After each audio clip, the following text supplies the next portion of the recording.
sort of fun every day by creating something. This is a place where I will share my creative adventures with you. We will talk about knitting and crafting, gardening and cooking, food preservation and building projects, and so much more. If this sounds good to you, let's get right to this week's creative adventures together.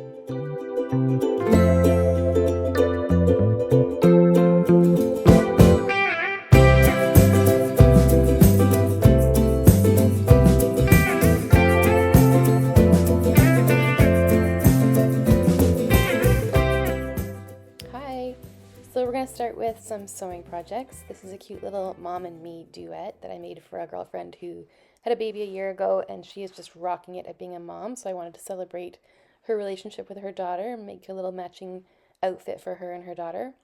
I ended up making these it was a lot of fun. No pattern, just made them. I ended up making some matching scrunchies for them, and I hope they love them. So the next thing I'm going to show you are these cute little fabric makeup remover scrubbies. I use terry cloth and just plain cotton and make a little pocket where you put your fingers in, and that's what you hold on to while you scrub your face. I'm just making some circle templates here using an old candle, holding my fabric down to my table with the magnets. Cut them all out. Leave a 2-finger space when you're sewing so you can invert them. And I'll put them together in packages of 7, 1 per day.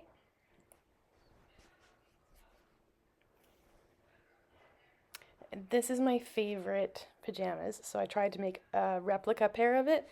So I deconstructed it and reconstructed it, and this is what I end up with. I'm not quite happy with that, so I fixed the top a little bit. End up with that, which I'm pretty happy with. And the fourth sewing craft, I guess I'll show you, is this sandal. I bought it last year for a trip, and it didn't fit like 20 minutes into the trip, and I thought, oh no, what am I going to do? So I sort of limped around for the rest of that trip with a shoe that was too loose, and it didn't snug onto my foot, and I had no way of securing it while I was out. So the option was throw the shoe out or try and fix it. So today, this week, I tried to fix it. My friend Judy inspired me to alter a dress that didn't fit by adding some elastic to the inside lining and have it snug up. And I thought that idea was fantastic for the dress and would probably work here too. And so I've got some elastic under that strap, and I'm just attaching it by hand. I decided to attach it on the side of the strap that was closest to where my toe goes in, so that my foot wouldn't catch on it if I had sewn it on the other side. And I didn't think I had to sew it on both sides, so I just did it on this one side, all the way along.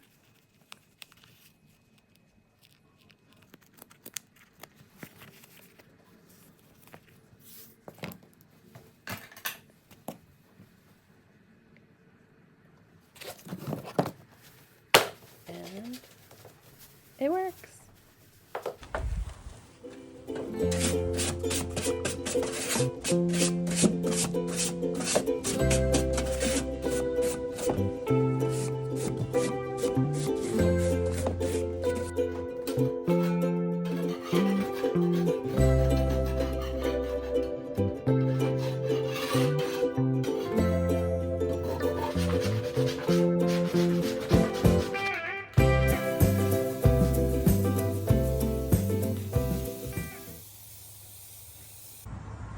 I'm going to make a little quilted cushion for this chair, and so I'm just going to make a template out of it.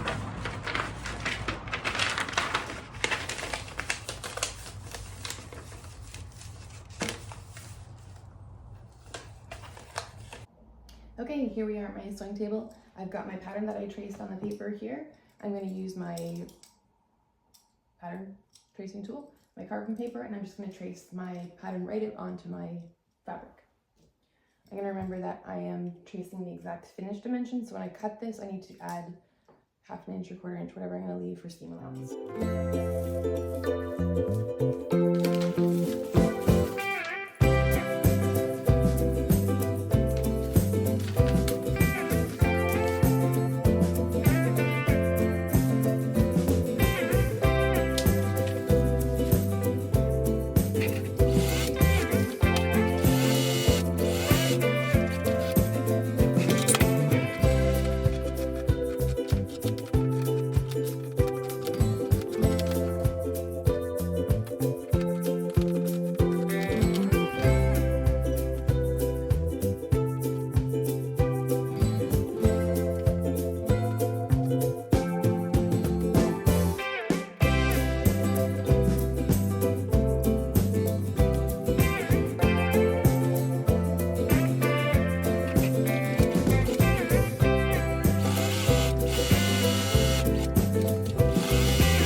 is some of the fun I had sewing this week. It was a lot of fun figuring out all those projects and getting some of those things accomplished.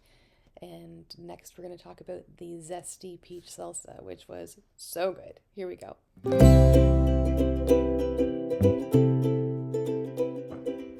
Hey everyone, in today's episode of Christy Creates Every Day, we're going to make peach salsa. So part of that requires onions, and someone recently asked me if I use frozen onions when I cook, and I certainly do.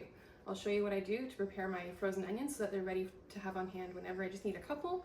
Or if you're a single person and you can't go through a whole bag of onions, buy a few onions, chop them up, get them ready, throw them in the freezer, and they're ready for you when you want them. What we do, or what I do in my house, is I keep a bag here for onion broth, and I will keep the skins of my onion. I will keep the first layer of my onion, but I will not keep the root end. The root end is where dirt lives. It's impossible to get clean enough so the botulism won't be in there.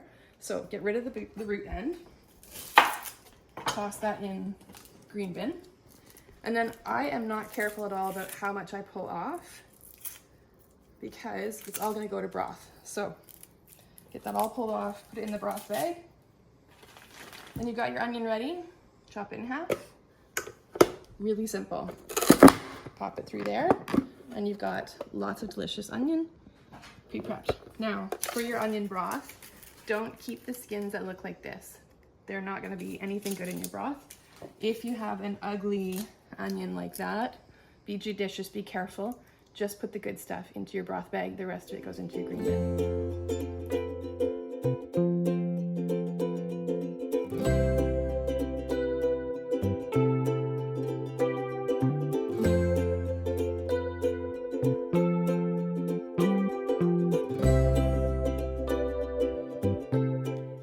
Here I'm going to show you my alphabetized spice drawer. This is the prize of my kitchen. I love it. But this is peach salsa, so let's get into the peaches. These were beautiful freestone peaches from Niagara. I put a little X in the bottom, pop them into boiling water. I take at least 2 or 3 minutes in the boiling water. I don't know who can get away with 30 seconds. I can't. The skins don't pop off for me. After that, they go into some ice water, and I peel them. So now that the peach salsa is ready to go in the jars, I am going to scoop it out of here using my funnel. I pour it into my mason jars. This recipe calls for a 1/2 inch of headspace, so that's about there. We'll go through this process. I will go through all of them, and I will make sure that they have got a 1/2 inch left after I debubble them. I'll go get my debubbling tool. You can use anything that's not metal. You just want to make sure there's no air trapped in there. And as I do that, you can see that there's more space left for me to add more food. So that's where I'll leave that. And then I will go through and get these all done, but in the meantime, I will show you this last step. This is vinegar in this pump, and I will take vinegar on this towel. I'll go around the rim, just make sure there's nothing on that rim. I will add a new lid.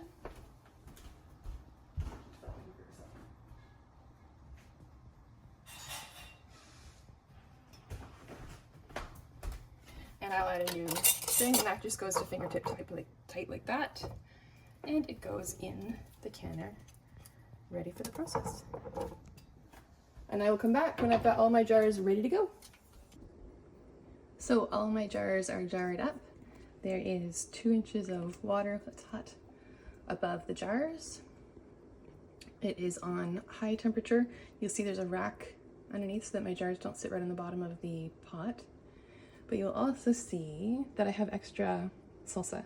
It isn't enough for this 1/2 pint jar, and I can't put a half filled jar in the canner. I mean, I could, but it is not safe canning practices to do so. So I won't. We will just put that in something and toss it in the fridge, and we will eat it in the next couple days. Okay, so while we're waiting for the water to boil for the canned peach salsa, I'm going to go over what I'm going to do with the extra food I have left over from the preparation. I've got some garlic in the top right, I've got some shishito peppers down at the bottom right, bell peppers in the middle, and red onions on the left. I will put half of the garlic and half of the shishito peppers and probably about 2/3 of a cup of each of the red pepper and the red onion into a sandwich size Ziploc bag, and I'll throw them in the freezer, and I will title those nachos or tacos or burritos or something like that, where I would want all those flavors into the mix of something like that. And the leftover red pepper and red onion will each go into their own bags. This will all get frozen flat so they can defrost flat and fast when I want them. Okay, our canner has come up to a full rolling boil, so we can start our timer. These are half pints, and they will go for 15 minutes. So here's our timer on those peaches. 20 seconds left. When that beeps, I will turn the heat off. I will lift the lid off the pot, and they will stay in that hot water for 5 minutes, and they will adjust to the temperature without the heat on the stove before I take them out.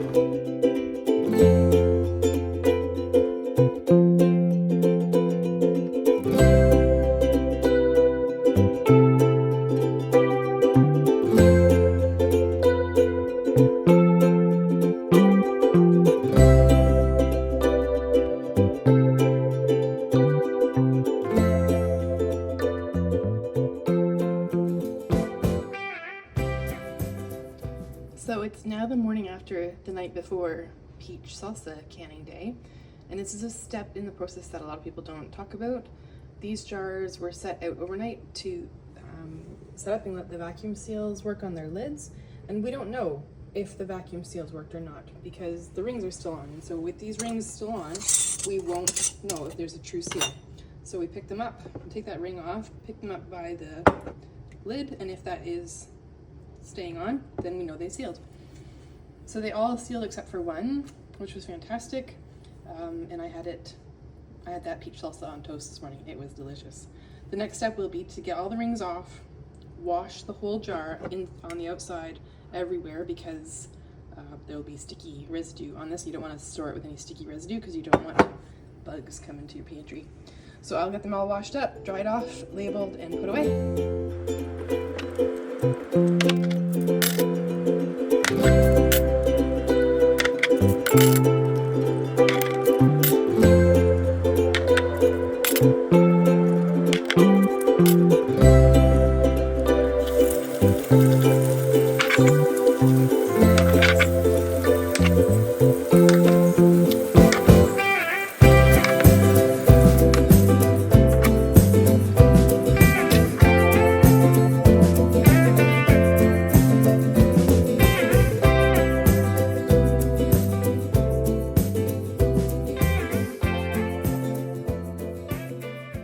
So that was the end of peach salsa day. It was fantastic. It tastes delicious, and I can't wait to have it in February when it's freezing cold and dark, and I just want yummy, good, fresh peach zest. It'll be great. The next thing we're going to do is talk about what's going to happen in the garden for fall. We have a few things to take care of.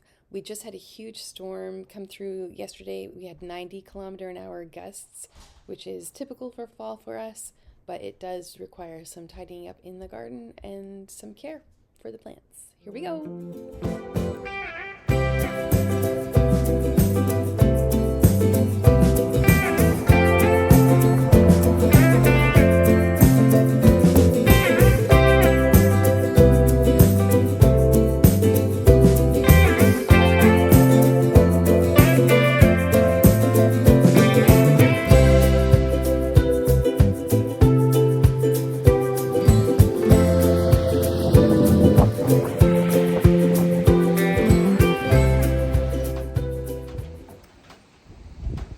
So it's now September 7th, and my pumpkin's doing well, the fruit itself, but the plant is not doing well.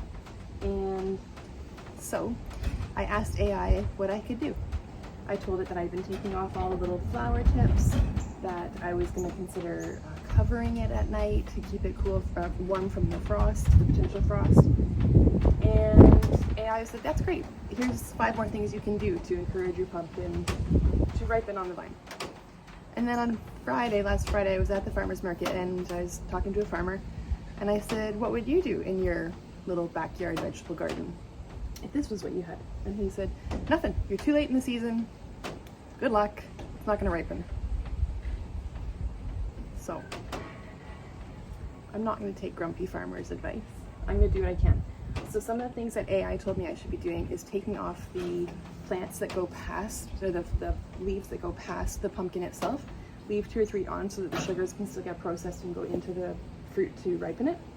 But that's what I'm going to get busy doing now.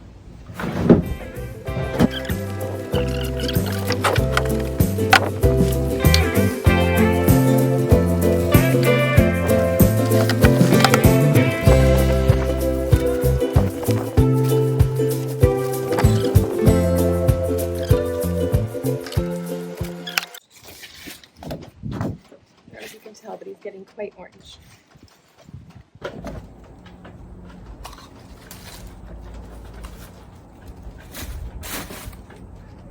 I'm gonna go do something similar to my tomatoes.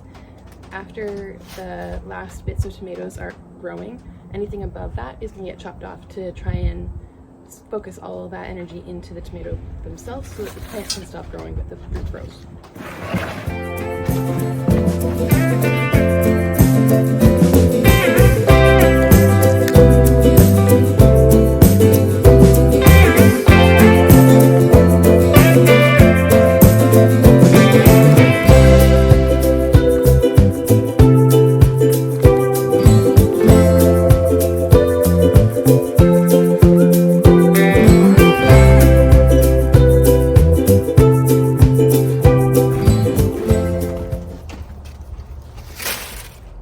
So I just spent some time counting the squash in there. I think I'm gonna end up with 10 by the end of the harvest, which is pretty great.